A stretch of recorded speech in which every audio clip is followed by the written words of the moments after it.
अस्सलाम वालेकुम student, hopefully कि आप सब ठीक होंगे और खैरियत से होंगे। Today again I am here for teaching you the subject of project evaluation. ठीक है, प्रोजेक्ट इवैल्यूएशन के बारे में हम पढ़ेंगे। उसमें सबसे पहले प्रोजेक्ट इवैल्यूएशन का जो टॉपिक है, जो चैप्टर है, the one of the most important topic which is cost of capital. Cost of capital के बारे में आप पढ़ेंगे। Why here I am talking about the cost of capital. Basically आप किसी भी टाइप के बिजनेसेस में इन्वेस्टमेंट करते हैं तो it means you have to face some kind of capital cost. ठीक है, तो कैपिटल यहाँ पर मशीनरीज भी हो सकती हैं, यहाँ पर कैपिटल आपके बॉन्ड्स भी हो सकते हैं, कैपिटल आपका डिवेंचर्स भी हो सकता है, कैपिटल आपकी इक्विटी भी हो सकती है। Whatever the cost for the businesses you can say it is the capital and it is the cost for the producer because in future he has to return this amount. ठीक है, तो हम ये कह रहे हैं कि जो प्रोजेक्ट इवैल्यूएशन है the one of the most important topic, one of the most important chapter, जिसके बारे में आज हम इंशाल्लाह डिस्कस करेंगे और हम समझेंगे कि किस तरीके के जो है वो कैपिटल आप फेस करते हो, कौन कौन सी कॉस्ट आप बेयर करते हो। First of all, the definition of the cost of capital. Many companies use a combination of debt and equity to finance their businesses. बहुत सारी कंपनीज जो होती हैं वो अपने बिजनेस को फाइनेंस करने के लिए डेट और इक्विटी का सहारा लेती हैं। डेट मतलब आपके पास वो क्या करेंगे, वो अपने ही लेट सपोज वो अपने ही बॉन्ड्स इशू कर देते हैं। ठीक है, अपने ही बॉन्ड्स को इशू करके, और वो लाइक बॉन्ड्स जो होता है वो, मैं प्राइस बॉन्ड की बिल्कुल यहाँ हरगिज बात नहीं कर रही हूँ। बॉन्ड्स एक तरह का सर्टिफिकेट होता है। उस सर्टिफिकेट में लेट सपोज आपसे उन्होंने कहा है कि आप जो है वो हमारा 1 लाख का बॉन्ड परचेज कर लें। जब आपने उस 1 लाख का बॉन्ड परचेज किया तो उस बॉन्ड में ही बात लिखी हुई होगी कि आपको 10% या 15% आपको मंथली इंटरेस्ट रेट पेमेंट मिलती रहेगी, और after maturity period of time आपके पास जो प्रिंसिपल अमाउंट है विच इज 1 लाख रुपीज, वो आपको रिटर्न कर दी जाएगी। ठीक है, तो बेसिकली ये क्या हो रहा है, एक तरह की कॉस्ट है ना जो एक कंपनी बेयर कर रही है। उसने इशू तो कर दिया है बॉन्ड्स और 1 लाख रुपए उसने वहां से रिसीव भी कर लिए हैं डिमांडर से, लेकिन फिर क्या करना पड़ रहा है, उससे ओवर द टाइम जो है वो उसकी पेमेंट करनी होती है। देन इक्विटी, लाइक इसके स्टॉक एक्सचेंज मार्केट्स में उसके शेयर्स होते हैं। अब लेट सपोज उसके 15 या 20 शेयर्स जो है वो सेल आउट हो गए, तो that will be good for him कि उसके पास एक क्लस्टर अमाउंट में जो है वो एक वैल्यू आ गई है, एक अमाउंट आ गई है, तो वो अपने बिजनेस को बेटर तौर पे रन कर सकता है। बट इन फ्यूचर अगर उसकी पेमेंट भी आपको उस अपने स्टॉक होल्डर को करनी ही पड़ती है। ठीक है, तो बहुत सी कंपनीज होती हैं जो डेट का और इक्विटी का के थ्रू जो है वो फाइनेंस करते हैं अपने बिजनेसेस को, अपने कंपनीज को। ठीक है, the overall cost of capital is derive from the weighted average cost of all capital sources. हम जो यहाँ पर कैपिटल की बात करेंगे, हम सिर्फ डेट की बात ही करेंगे या इक्विटी की बात नहीं करेंगे या प्रेफरेंसेस शेयर्स की बात सिर्फ नहीं करेंगे। हम सबके कॉम्बिनेशंस को मिलाकर उनका एक एवरेज लेके बताते हैं कि एक कंपनी है उसको कितना जो है वो एवरेज कैपिटल रिक्वायर्ड है। And that's why here we are calculating the weighted average cost of capital. weighted average cost of capital में आपके पास तीनों कैपिटल्स डिफरेंट, आपके पास जो भी कंपनी बेयर कर रही है वो आ जाते हैं। अब इट इज नॉट कंपलसरी कि अगर ये कंपनी है जो सिर्फ और सिर्फ डेट यानी अपने बॉन्ड्स ही इशू कर रही है तो हम उसमें उसने कोई शेयर्स इशू नहीं किए तब भी हम कहीं ना कहीं से शेयर्स की वैल्यू पुट करें। No, it is not compulsory कि हर कंपनी जो है वो इन्हीं तीनों कॉम्बिनेशन, प्रेफरेंस शेयर्स का या स्टॉक मार्केट्स का या बॉन्ड्स का, इन तीनों का ही कॉम्बिनेशन ले। हो सकता है वो सिर्फ और सिर्फ बॉन्ड्स सेल आउट करे और उससे ही अपनी फाइनेंसिंग कर ले, या हो सकता है कि वो जो है शेयर्स के थ्रू ही अपनी फाइनेंसिंग कर ले, उसको जरूरत ही ना पड़े इन बॉन्ड्स की। ठीक है, तो वो कोई भी वजूहत हो सकती है। But here I am taking the weighted average cost of capital कि अगर कोई और कॉस्ट ऑफ कैपिटल यहाँ पर इनकॉर्पोरेट नहीं हो रहा तो इट मीन्स कि हम उसको जीरो कंसीडर कर लेंगे। Otherwise we have to incorporate in our formula. What will be the formula? Concept of weighted average cost of capital. आपको कॉन्सेप्ट समझने की जरूरत है कि वेटेड जो एवरेज कॉस्ट ऑफ कैपिटल है उसका कॉन्सेप्ट क्या है। A firm's cost of capital is typically calculated using the weighted average cost of capital, जो एक फर्म है उसका कॉस्ट ऑफ कैपिटल जो है वो कैलकुलेट होता है किससे, weighted average cost of capital से। Formula that consider the cost of both debt and equity capital. Formula जो होता है वो हमारा पूरा का पूरा जो फॉर्मूला है इसका वो बेस कर रहा है आपके दोनों तरीकों के डेट पे, यानी आपके पास प्रेफरेंस शेयर्स भी हो सकते हैं और ऑर्डिनरी शेयर्स भी हो सकते हैं। मुझे इसको इन डिटेल इतनी ज़्यादा बताने की ज़रूरत नहीं है कि प्रेफरेंस शेयर्स और ordinary shares, because you have already done this in previous classes, in accounting class, in finance other classes। ठीक है, तो ये एक तो बहुत बेसिक सी चीज़ है। तो आपके पास जो प्रेफरेंस शेयर होंगे या फिर स्टॉक मार्केट्स में जो शेयर्स होंगे तो वो आपके पास यहाँ पर इन डिटेल उनकी कॉस्ट और उनके प्रोपोर्शन ऑफ डेट जो होगा वो यहाँ पर इनकॉर्पोरेट होगा। Then proportion of equity. अब जो यहाँ पर फॉर्मूला है जिसको हम WACC कह रहे हैं, weighted average cost of capital, इसको हम जो है वो शॉर्ट नोटिस पे डिनोट भी करते हैं WACC से। इसका जो फॉर्मूला है वो बेसिकली डिपेंड कर रहा है proportion of equity multiply by cost of equity. ठीक है, यानी कितना प्रोपोर्शन, कितनी क्वांटिटी आपने इक्विटी सेल की और उसकी कॉस्ट क्या इम्पोज हुई आप पर एज अ बिजनेस और एज अ बिजनेसमैन और as a producer, plus proportion of preferences shares, वही जो प्रेफरेंस शेयर्स हो, कितनी क्वांटिटी में आपने प्रेफरेंस शेयर सेल आउट किए multiply by cost of preferences, और उस प्रेफरेंस शेयर के इशुएंस में आपके पास क्या क्या कॉस्ट बेयर अप हुई हैं, प्लस प्रोपोर्शन ऑफ डेट, यानी आपके पास डिफरेंट बॉन्ड्स वगैरह भी हो सकते हैं, multiply by cost of debt, यानी आपने कितने प्रोपोर्शन, कितनी क्वांटिटी जो है वो डेट की जो है वो आपने इशू की है और उसकी क्या कॉस्ट आई है। जब आप इन प्राइस और कॉस्ट को मल्टीप्लाई करते हैं then you will get the value of equity, that is also called proportion of equity multiply by cost of equity, that is the value of equity, plus proportion of preference multiplied by cost of preference, that is equal to the value of preference, plus proportion of debt multiplied by cost of debt, that is also called value of debt। तो जब हम इन तीनों values को plus कर देते हैं तो we will get weighted average cost of capital, that is the average cost of capital. ठीक है, अब let suppose you have given a question. ठीक है, और ये क्वेश्चन जो है वो मैंने प्रशांत चंद्रा की बुक से लिया है, विच आई ऑलरेडी रिकमेंडेड यू कि आपने जो है वो यही बुक जो है फॉलो करनी है, that is the best book for you, and there is lots of example which will help you to do more and more practice. तो बहुत बेटर होगा कि आप प्रशांत चंद्रा की बुक अगर आपके पास नहीं है तो आप उसे परचेज करें और उसके बैक के क्वेश्चंस, उसके एग्जाम्पल्स और उसके डिफरेंट क्वेश्चंस न्यूमेरिकल सॉल्व करें। Then again, suppose that a company use equity, preference and debt in the following proportion, that is the value of the proportion of equity, which is 50, because here we are talking about firstly equity, so the first value is for equity, preference, proportion of preference, that is equal to 10, and proportion of debt, that is equal to 40. And if the cost of equity, preference and debt are 16%, 12% and 8%, that is the cost of equity, that is 16%, cost of preference, that is 12%, and cost of debt equal to 8% respectively, what will be weighted average cost of capital, WACC? तो you can easily calculate it, you don't have any problem because you have given formula. आपके पास जो formula given है WACC का, proportion of equity multiply by cost of equity plus proportion of preference multiply by cost of preference plus proportion of debt multiply by cost of debt. तो these all are the proportion 50, 10 and 40, that is the proportion of equity, preference and debt, and these all are the percentages of cost of equity, cost of preference and cost of debt। ठीक है, तो but just putting the value in the formula and you will get the answer of WACC, that's it। ठीक है, let's move toward the next slide, cost of debt and preference।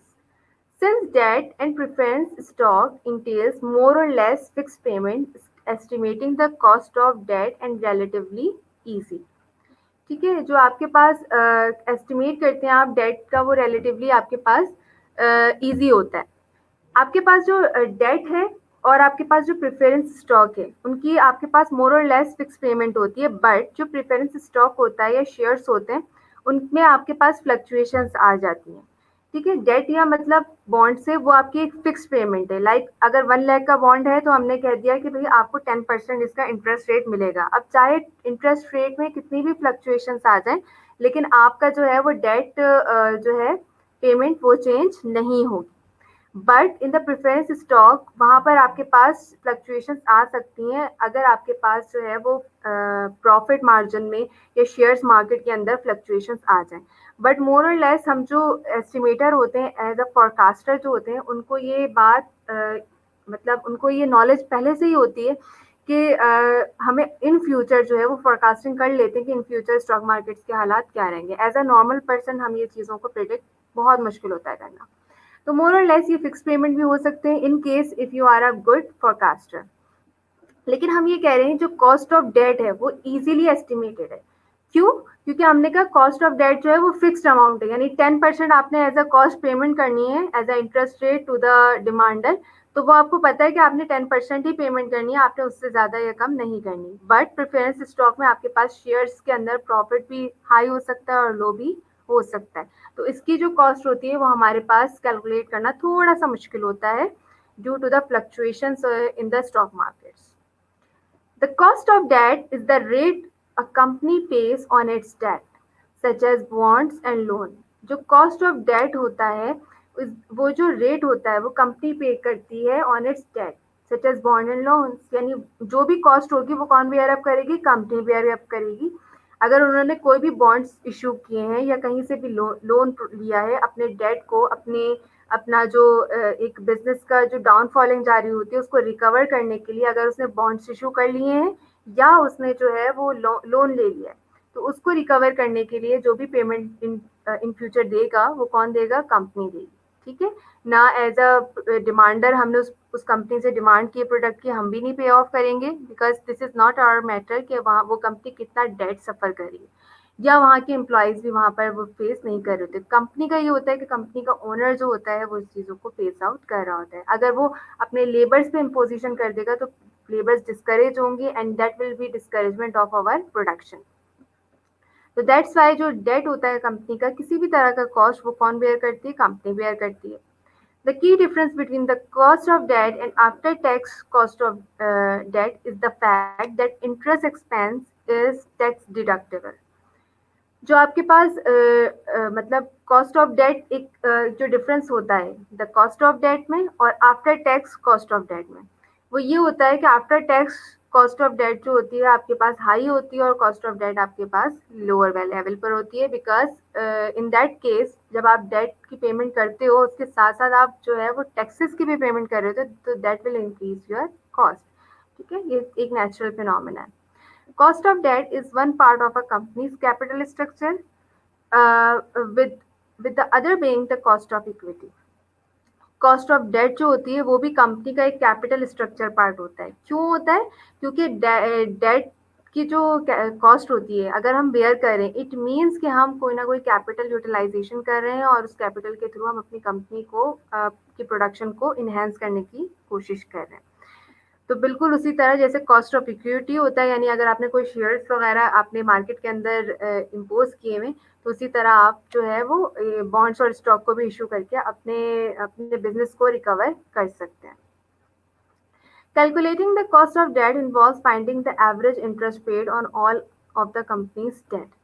जो आप cost of date किस तरह से भी calculate कर सकते हो कि आपके पास एवरेज इंटरेस्ट रेट जो पेमेंट करती है तमाम कंपनीज अपने डेट का, उसके थ्रू भी आप फाइंड आउट कर सकते हो।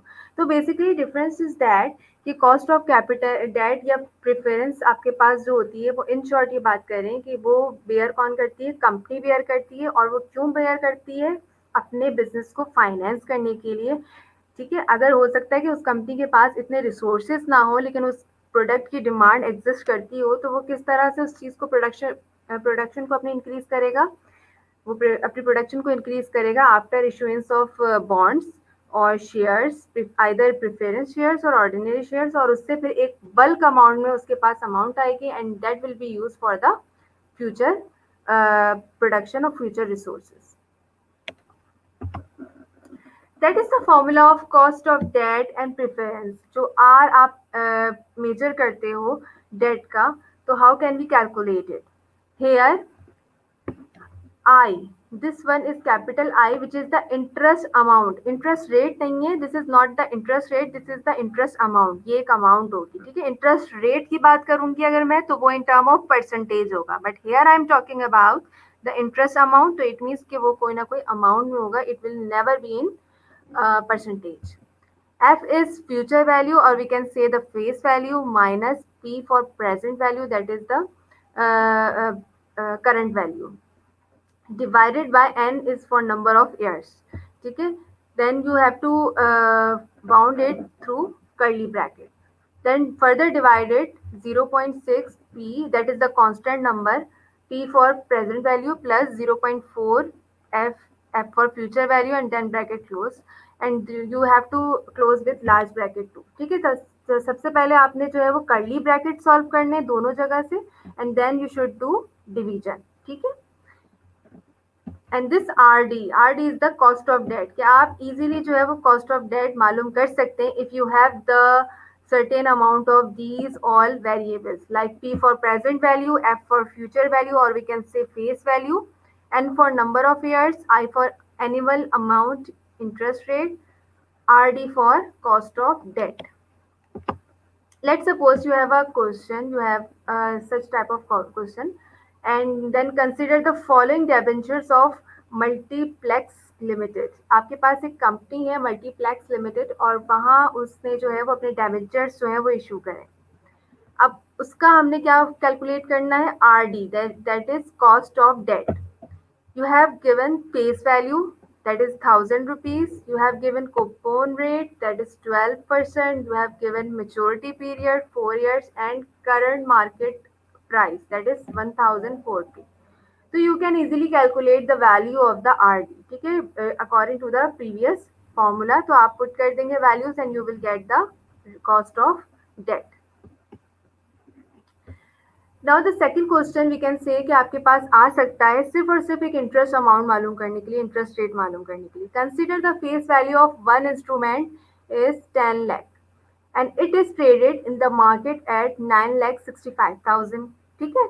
हमने ये अज्यूम किया हुआ है कि फेस वैल्यू हमने क्या कहा था, फ्यूचर वैल्यू होगी. कि एक इंस्ट्रूमेंट है जिसकी फ्यूचर वैल्यू 10 लाख है, लेकिन उसको मार्केट में ट्रेड किया गया है कितने लाख में, 9,65,000 डॉलर में. Calculate the interest rate and the formula is, जो आपने कैलकुलेट करना है वो इसका इंटरेस्ट रेट कैलकुलेट करना है, and the interest rate formula is face value, that is future value, divided by present value, that is current value, and then once you have done the division you do deduct with value 1. Okay, so whatever the value you have taken from this formula, that is called interest rate. वो आपका क्या consider किया जाएगा, interest rate consider किया जाएगा. यानी इस instrument के अंदर अगर कोई पर्सन इन्वेस्टमेंट करता है 9,65,000 की, तो इन फ्यूचर जो है वो कितना लेगा, 10 lakh rupees. But 10 lakh rupees तो वो ले रहा है, बट वो amount in term of interest rate उसको कितनी मिल रही है, इन टर्म ऑफ रेट कितनी मिल रही है, इन टर्म ऑफ परसेंटेज कितनी मिल रही है. तो we can calculate it through this given formula. कि अगर आपके पास फेस वैल्यू यानी फ्यूचर वैल्यू गिवन हो और आपके पास जो है वो प्रेजेंट वैल्यू गिवन हो, तो you can easily calculate it.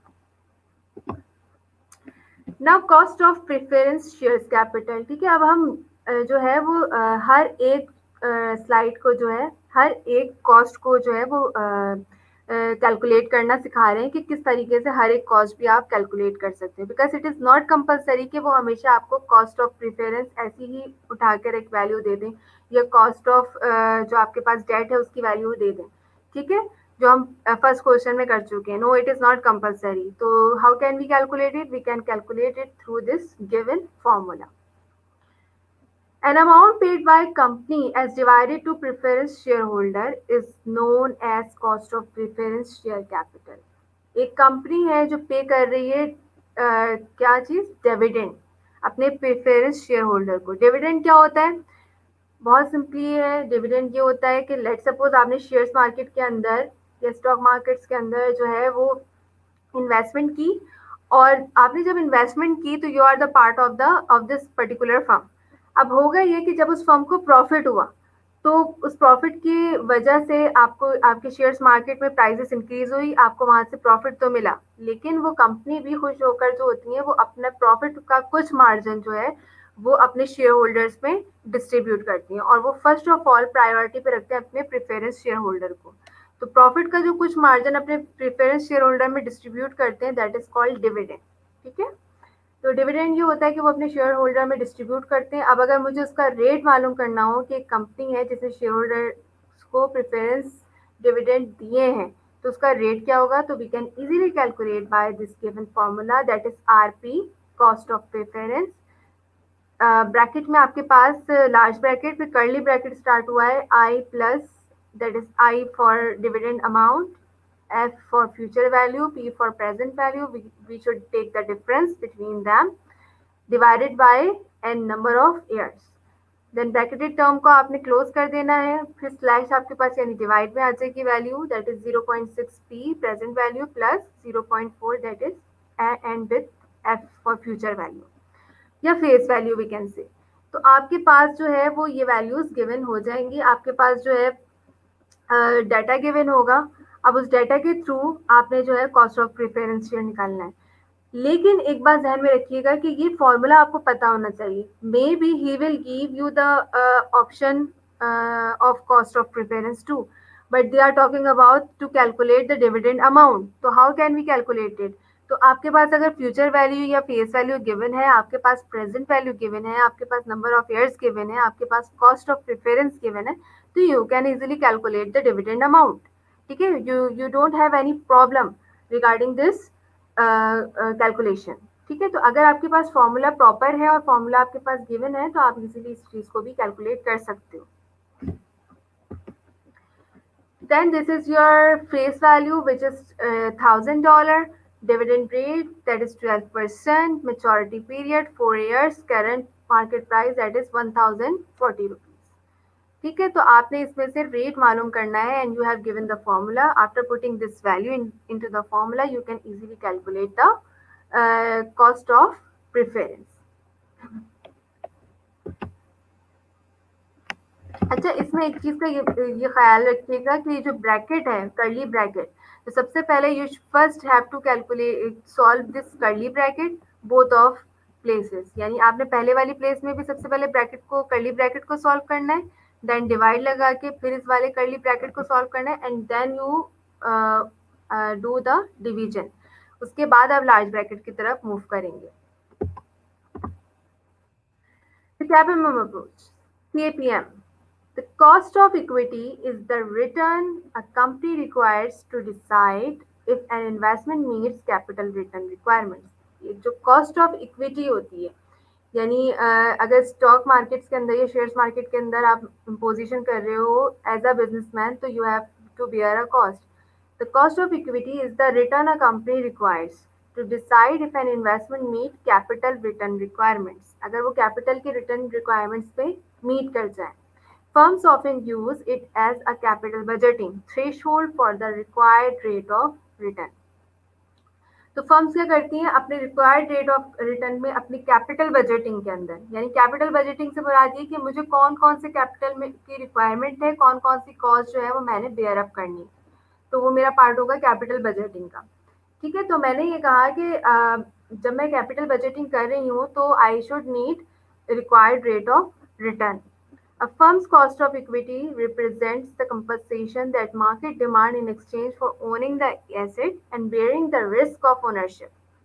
ठीक है, जब मैं इस कहीं पर भी शेयर्स मार्केट में इम्पोजिशन कर रही हूँ या मैं स्टॉक मार्केट का पार्ट बन रही हूँ, तो इट मीन्स कि मुझे पता है कि I should bear some risk and I have to exchange some kind of assets.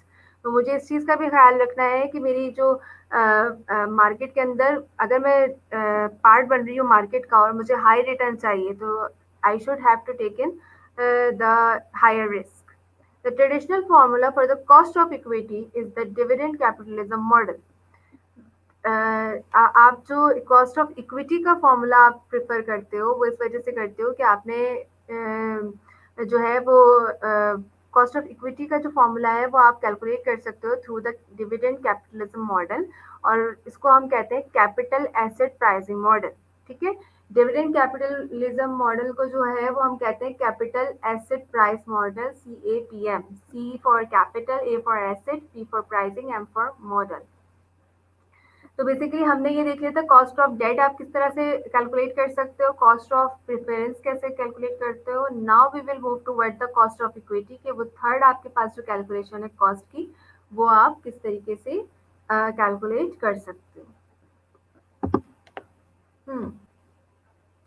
To apply CAPM, you need to estimate the following factors that determine the CAPM line। ठीक है, इसको हम कैपम भी बोल सकते हैं या फिर CAPM line, capital asset pricing model भी कह सकते हैं। यू कैन से वट एवर यू वांट। इसमें जो चीजों का आपने ख्याल रखना है और जिस तरह से एस्टिमेट होगा, first of all you need to determine the risk free rate. Risk free rate से ये मालूम ये होता है कि रिस्क फ्री रेट जो होता है वो एडजस्टेड टू इन्फ्लेशन रेट होता है। रिस्क फ्री रेट से मुराद ये है कि वो तमाम रिस्क से फ्री होता है जो एक इंटरेस्ट रेट के अंदर फ्लक्चुएशंस लेकर आते हैं, और वो इंटरेस्ट रेट के अंदर फ्लक्चुएशंस किसकी बेसिस पर आती हैं, इन्फ्लेशन की बेसिस पर आती हैं। कि अगर इन्फ्लेशन हाई हो गया तो आपके रेट पर क्या इम्पोजिशन पड़ेगी, अगर इन्फ्लेशन लो हो गया तो आपके रेट्स पर क्या चेंजेस आ रही होती हैं। तो हम ये कह रहे हैं कि रिस्क फ्री रेट होगा, इसका मतलब है कि वो ऑलरेडी जो भी रेट आप इम्पोज करोगे वो एडजस्टेड टू इन्फ्लेशन रेट होगा। मार्केट रिस्क प्रीमियम, जो भी मार्केट रिस्क प्रीमियम होगा वो भी इसके अंदर इम्पोजिशन होगी। And then we have to calculate the beta. Basically beta आपको बताएगा कि रिलेशनशिप क्या है among the between the values. ठीक है, तो बीटा हम कैलकुलेट करते हैं। बीटा को कैलकुलेशन करने का बहुत इजी फॉर्मूला है, covariance divided by variance. But इस तरह से वर्बली नहीं बता रही मैं आपको, मैंने आपको दिया ये question. Let's suppose you have different periods, period 1 to 15, and you have written on stock A। ठीक है, ये बेसिकली रिटर्न है आपके पास 10, 15 इन टर्म ऑफ परसेंटेज है। पॉजिटिव में भी रिटर्न है और नेगेटिव रिटर्न शो कर रहे हैं कि यहाँ पर उसने कॉस्ट हाई बेयर कर रही है और उसका जो रेवेन्यू है वो कम है। तो this negative sign is showing his loss. बाकी की जो पॉजिटिव है आपके पास values, that is showing the positive return. और ये रिटर्न है मार्केट का, मार्केट एम का, and that is also in term of percentage. और नेगेटिव साइन आपके पास शो ये कर रही है कि आपके पास जो है वो रिटर्न नेगेटिव में। How do we calculate it? The formula to calculate the beta, beta basically slope है और स्लोप आपको बताता है कि आपका जो वेरिएबल है, आपका जो रिलेशनशिप है विद द टाइम पीरियड वो क्या जा रहा है। अगर मैं रिटर्न की बात कर रही हूँ तो रिटर्न टाइम पीरियड 1 में क्या है, स्टॉक ए का 10 है, रिटर्न टाइम पीरियड 2 में क्या है, 15 है, 18 है, और उसके बाद फिर रिटर्न डाउनफॉल पे चला गया, फिर अगेन रिटर्न इंक्रीज हो गया। तो मैं ये देखना चाह रही हूँ actual relationship over the time मेरा क्या आ रहा है, उसको मैं कैलकुलेट करती हूँ इस बीटा से। ये बीटा जो है वो मुझे बताएगा बेसिकली एक्चुअल डायरेक्शन कि मेरा जो रिलेशनशिप है वो क्या है। How to calculate this beta? We can easily calculate this beta by covariance. R, R basically जो रिटर्न है उसके लिए डिनोट किया गया है। आई फॉर वी कैन से आपके पास ए वैल्यू भी हो सकती है, बी स्टॉक ए भी हो सकता है, स्टॉक बी और जेड तक। ठीक है, तो आपके पास यहाँ पर जो गिवन है वो स्टॉक ए तक गिवन है। The second R is the R written for another market। ठीक है, with the फिर उसके बाद हम ब्रैकेट क्लोज करेंगे, then divided with variance. Variance हम सेकंड मार्केट का लेंगे, फर्स्ट मार्केट का हम वेरिएंस नहीं लेंगे। Now break formula of beta. Beta के फॉर्मूला को हम ब्रेक कर देते हैं क्योंकि ये हमें इस तरह से समझ नहीं आ रहा कि how to we calculate covariance and how to we calculate the variance. तो कोवेरिएंस जो फॉर्मूला है उसको ब्रेक करते हैं तो आपके पास वैल्यू आती है summation R A minus R A average. यानी आपने करना क्या है, सबसे पहले आर ए का एवरेज लेना है। एवरेज किस तरह से लेंगे, आप तमाम आर ए की वैल्यू को टोटल करेंगे, इन सबको प्लस कर देंगे और डिवाइड कर देंगे टोटल नंबर ऑफ ईयर्स से। वो कितने हैं, 15 है। तो 15 से आप डिवाइड कर दोगे यानी नंबर ऑफ वैल्यूज आपके पास कितनी है, 15 है। ठीक है, तो ये आपके पास एवरेज आ जाएगा किसका, स्टॉक आर का, स्टॉक ए आर का। ठीक है, तो आपके पास यहाँ पर ये जो आर ए हम बात कर रहे हैं ये रहा आर ए एवरेज। तो यहाँ पर वैल्यू आपके पास एवरेज की आ जाएगी। टोटल आपने सबसे पहले सबको टोटल कर देना है और उसको डिवाइड कर देना है नंबर ऑफ ऑब्जर्वेशन से, दैट इज 15। और यहाँ पर आपके पास आर ए वैल्यू गिवन है तो आपने वो ले लेनी। उसके बाद आपके पास ये आपके पास आ जाता है RM। RM जो है वो आपके पास क्या गिवन है, RM return on market portfolio, ये भी आपके पास आर गिवन है। इसका भी आपने सेकंड में एवरेज ले लेना है, इन सबको टोटल करके डिवाइड कर देना है नंबर ऑफ ऑब्जर्वेशन से, दैट इज 15। सबको टोटल करके डिवाइड कर देना है 15 से, तो you will gate RM average. ठीक है, तो फिर उसके बाद इन दोनों का डिफरेंस लेने के बाद बात यहाँ खत्म नहीं होगी, आपने क्या करना है, आपने इन दोनों को मल्टीप्लाई भी करना है साथ में, और देन उनको फिर टोटल कर देना है, सम अप कर देना है। ठीक है, समीशन साइन शो कर रही है कि जब आप इन दोनों का डिफरेंस ले लेंगे आर ए और आर ए एवरेज का, ठीक है, तो फिर उसके बाद इन दोनों कॉलम्स को आपने क्या कर देना है, मल्टीप्लाई कर देना है, और देन फिर उसके बाद उनकी टोटलिंग ले लेनी है, सम कर लेना है, तो you will get some value. और फिर उसके बाद उसको डिवाइड कर देंगे n-1। n is number of years, और नंबर ऑफ ईयर्स आपके पास जो गिवन है वो नंबर ऑफ ईयर्स कितने हैं, 15। तो नंबर ऑफ ईयर्स यहाँ पे 15 माइनस 1 दैट इज 14, उससे डिवाइड कर देंगे तो यू विल गेट कोवेरियंस। ठीक है, इसके अलावा अगर आपको वेरियंस मालूम करना होगा तो वेरियंस मालूम करने का जो फॉर्मूला है वो है समीशन RM माइनस RM यानी एवरेज। ये वाली जो R होगा वो एवरेज वैल्यू होगी। जब इन दोनों को माइनस कर लेंगे तो उसके बाद उनका स्क्वायर निकालेंगे, एक और कॉलम बनाएंगे जिसमें RM माइनस RM एवरेज लेंगे, उसका स्क्वायर करेंगे, and then divided with n-1, number of year से माइनस करके 1 डिवाइड कर देंगे। उसके बाद जो वैल्यू आएगी आपके पास वेरिएंस की और कोवेरियंस की, तो सबसे पहले आपने कोवेरियंस की वैल्यू पुट करनी है अकॉर्डिंग टू द फॉर्मूला, उसको डिवाइड कर देंगे आप वेरिएंस की वैल्यू से, तो you will get the beta value, that is actual the beta value. और फिर वो बीटा वैल्यू आपको बताएगा basically what will be the direction, what will be the deviation between the returns and number of years. Now we will talk about the bonds yield plus risk premium approach. जो second आपके पास हमने तीनों cost की calculation को पढ़ लिया है कि कॉस्ट ऑफ डेट किस तरह से कैलकुलेट होगा, कॉस्ट ऑफ प्रिफरेंस किस तरह से कैलकुलेट होगा, and how to calculate the cost of equity. Cost of equity calculate करने के लिए हमें बीटा का यूसेज होगा, और जो भी आपके पास रेट उसमें इम्पोज होगा वो मस्ट बी रिस्क फ्री होना चाहिए, वो यानी इन्फ्लेशन से एडजस्टेड होना चाहिए। Now move to the next one, bonds yield plus risk premium. Bonds, the bond yield मतलब return को कहते हैं हम. The bonds return plus risk premium approach is another method we can use to determine the value of an asset. जो bond yield या plus risk premium value होती है वो basically आप क्यों determine करते हो, ताकि आप determine कर सको asset की value को. Specifically a company's publicly traded equity, BYPRP, that is bond yield plus risk premium approach, allow us to estimate the required return on an equity by adding the equity's risk premium to the yield to maturity on company's long term debt. जब मुझे company के long term debt को calculate करना होगा तो I should add the equity risk premium with return of the bonds. ठीक है, जो भी आपके पास रिस्क प्रीमियम होगा उससे हम प्लस कर देंगे बॉन्ड्स के रिटर्न को, जो कि हमें मेच्योरिटी के बाद मिल रहा होगा, then that is the calculation of long term debt, जो कि बताएगी कंपनी को कि आपका लॉन्ग टर्म डेट इस लिहाज से आपका होगा। जो आपके पास हम बात कर रहे थे शेयर्स मार्केट की या स्टॉक मार्केट्स की, तो वो शॉर्ट टर्म आपके पास डेट होते हैं। ठीक है, जो लॉन्ग टर्म डेट्स होते हैं वो आपके लिए, जो लॉन्ग टर्म खसारे होते हैं वो आपके लिए बॉन्ड्स की सूरत में होते हैं, जो कि आपके पास मोर देन 1 ईयर और we can say medium year that is 5 year और मोर देन 5 ईयर्स भी हो सकते हैं।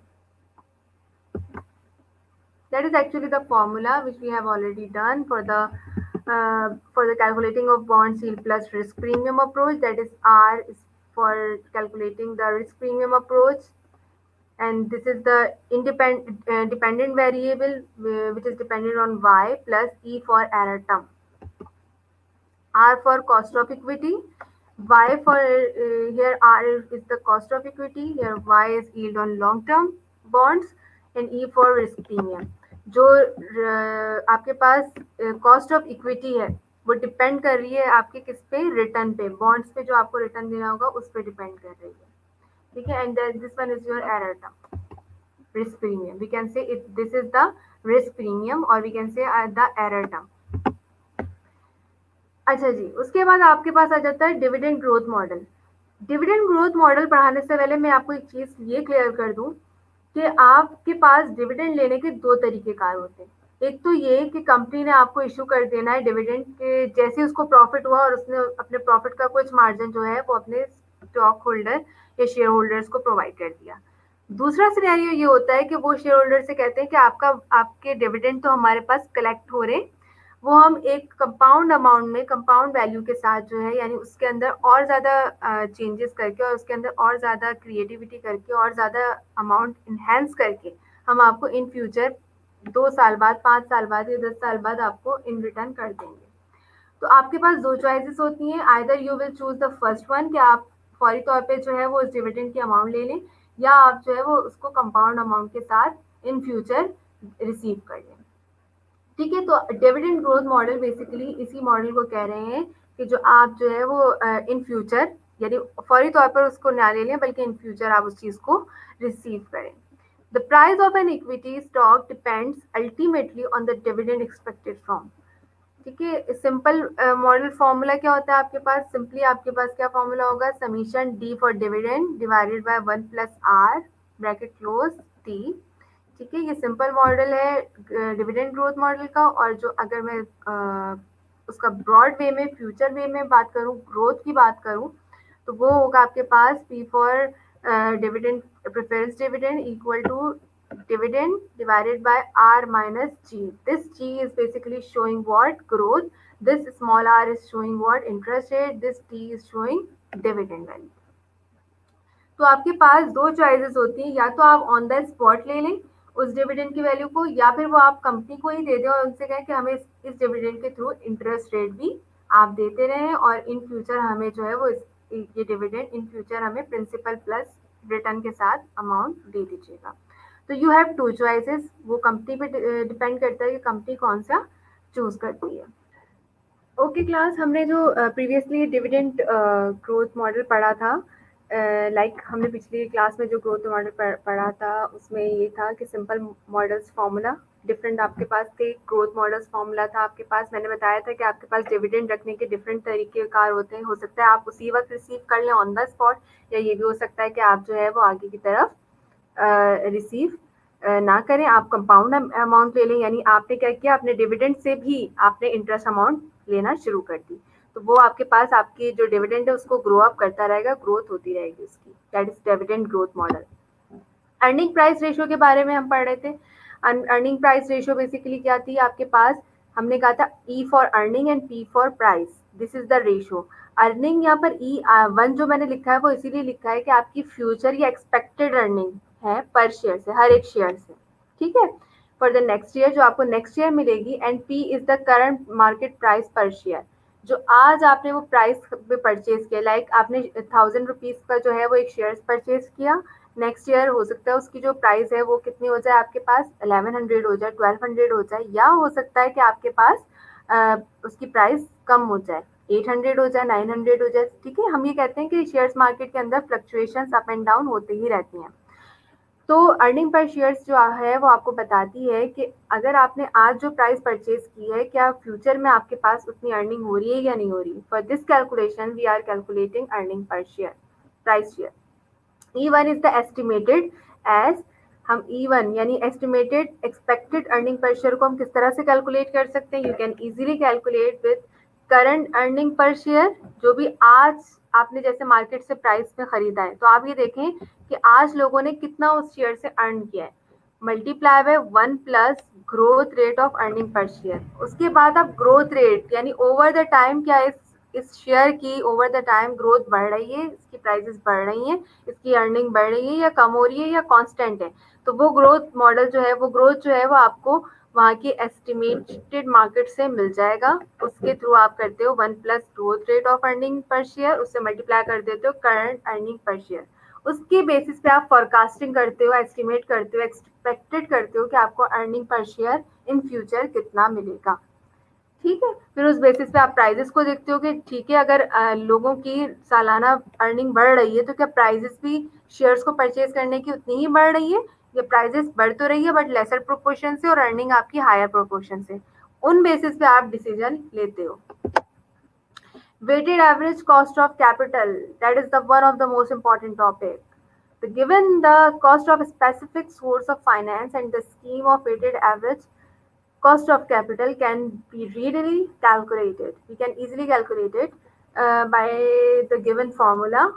Basically weighted average cost of capital हम कहते हैं कि ये एक तरह की सोर्स होती है आपके पास, एक तरीकेकार होता है कि आप अपने बिजनेस को बेटर तौर पे फाइनेंस कर सको. अब हर कोई जो बिजनेसमैन है, इट्स नॉट कंपलसरी कि उसके पास इतना ज़्यादा बल्क अमाउंट में अमाउंट हो या प्रॉफिट इतना ज़्यादा आ रहा हो कि वो फर्दर प्रोडक्शन के लिए उसको बल्क क्वांटिटी में यूटिलाइज कर सके. No, he has to do something new for their financing. और फिर उसके लिए वो क्या करते हैं, या तो अपनी तरफ से डिवेंचर्स, जिनको हम बॉन्ड्स कहते हैं उनकी कंपनी के, वो इशू कर देते हैं, या फिर वो स्टॉक मार्केट्स के अंदर शेयर्स अपने मार्केट के लिए आते हैं, and so fourth. Different scenarios इनके होते हैं.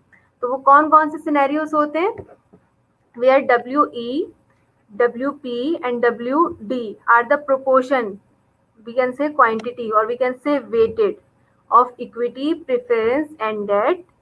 RE, RP and RD are the component of cost of equity, preference, debt and T is the corporate tax rate. ये एक जो एडिशनल चीज है जो आपके डेट के अंदर इंक्लूडेड हो जाती है, वो क्या होती है? कॉस्ट जो होती है आपकी टैक्सेस की होती है. तो basically weighted average cost of capital you can easily calculate by the given formula. आपको पता है कि how to calculate the cost of equity, how to calculate the cost of preference, how to calculate the cost of date.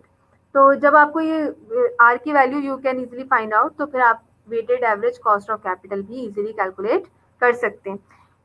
ये भी हो सकता है मोर और लेस कि वो आपको डायरेक्ट वैल्यूज दे दें प्रोपोर्शन की, हर एक वैल्यू की, यानी proportion of equity, proportion of preference, proportion of debt, और cost of equity, cost of preference, cost of debt की वैल्यू भी गिवन कर दें, टैक्सेस की भी दे दें. लेकिन हो सकता है कि वो आपसे जो है वो इन डिटेल ये भी पूछ ले कि आप पहले खुद कैलकुलेट करो कि how to calculate the cost of equity, how to calculate the cost of preference and how to calculate the cost of debt. तो वो आप प्रीवियस फॉर्मूला के थ्रू कैलकुलेट कर सके हो. ये रहा इसका question. The cost of equity, preference and debt for equity, ये एंड है. Debt for BPN Limited are 16%, 14% and 12%. Basically, this is the cost of a particular company which is BPN Limited, जिसकी cost of equity आपके पास कितनी given है? 16%, cost of preference आपके 14% और cost of debt आपके पास है 12%. And the market value of the proportion of these sources to finance are, जो market value है इसको कैलकुलेट करने की प्रोपोर्शन को, दैट इज 0.6, यानी 0.60 is for equity, 0.05 for preference and 0.35 is for debt, and the tax rate is 30%, that is 0.3. तो ये आपके पास इंफॉर्मेशन गिवन है. You can easily calculate the WACC, weighted average cost of capital. Hopefully कि इसमें कोई issue नहीं होगा, बिकॉज आपके पास अरेंज की गई हैं तमाम वैल्यूज, आपके पास फॉर्मूला गिवन है, तो you can easily put the values in the formula and get the answer which you really wanted. Flotation cost and the cost of capital. Flotation costs are the costing a company incur when it issues new stocks. जब भी company new stocks या shares market के अंदर लेकर आती है, तो that cost will be flotation cost. Flotation cost make new equity cost more than existing equity. जाहिर है कि वो जो फ्लोटेशन कॉस्ट आप न्यू इक्विटी लेकर आ रहे हो, तो उसकी जो कॉस्ट होगी वो ऑब्वियस सी बात है कि हायर होगी आपकी एग्जिस्टिंग इक्विटी से, because it will creating more additional cost for the additional equity. Analysts argue that flotation costs are a one-time expense that should be adjusted out of future cash flows in order to not overstate the cost of capital forever. जो analyst होते हैं वो ये कहते हैं कि flotation cost जो है वो एक टाइम का एक्सपेंस है, और फ्यूचर में आप जो है ये एक्सपेंस या कॉस्ट जो है वो अपने ओवरकम कर लेते हो, अगर आपने जो है अपनी एस्टिमेशंस, अपना जो एक्सपेक्टेशंस है वो आपने बिल्कुल फुलफिल किया हो, और आपने कोई ओवर या under estimate calculation of cost of capital नहीं किया. Then you can easily overcome this expenses, और we can say flotation cost. Basically, the formula of flotation cost is for revised WACC, weighted average cost of capital, equal to WACC, that is weighted average cost of capital, divided by 1 minus flotation cost. If you have the value which is given by revised WACC and WACC, तो you can easily calculate the flotation cost. और अगर आपके पास flotation cost given है और WACC given है, तो you can easily calculate the revised WACC. To illustrate how flotation costs are incorporated in an NPV analysis, net present value analysis में हम किस तरह से इसको flotation cost को incorporate कर सकते हैं. It issues of equity stock, the required return on the company's new equity and issuance cost should be present. Also issues debentures carrying a yield and issuance cost given to calculate it. Net present value के अंदर हमारे पास क्या होता है, cash inflow and cash outflow होते हैं, जिसमें आपके पास जो इनफ्लोस होते हैं उसमें हम कॉस्ट ऑफ कैपिटल का भी एक प्रोपोर्शन होता है, वो हम इनकॉर्पोरेट कर रहे होते हैं.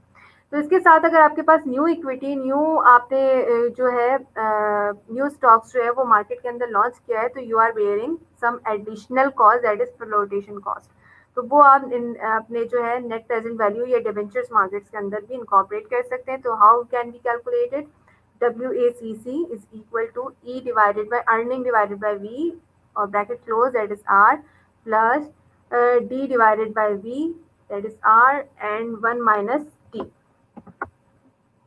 T फॉर टैक्सेस आ गया आपके पास, D फॉर डिविडेंड आ गया, D फॉर अर्निंग आ गई आपके पास, R for rate of interest आ गया आपके पास, या फिर कॉस्ट ऑफ कैपिटल भी कह सकते हैं, वट एवर यू वांट. तो दैट्स इट. होपफुली कि आप लोगों को कोई इशू नहीं हुआ होगा. और यहाँ जो रेट इस्तेमाल हो रहा है, याद रखें ये रेट इक्विटी का रेट है, यानी कॉस्ट ऑफ इक्विटी है, not cost for debentures, not cost for bonds और डेट. तो आपके पास यहाँ पर जो रेट इस्तेमाल हो रहा है, आर इस्तेमाल हो रहा है, वो इक्विटी स्टॉक्स का हो रहा है. होपफुली कि आप लोग को कोई इशू ना हो. अगर कोई भी इशू हो, कोई भी मसले मसाइल हो, तो you can easily ask me in my private number, and you can also mail me. Thanks a lot. Thanks for listening me. Take care. Allah Hafiz.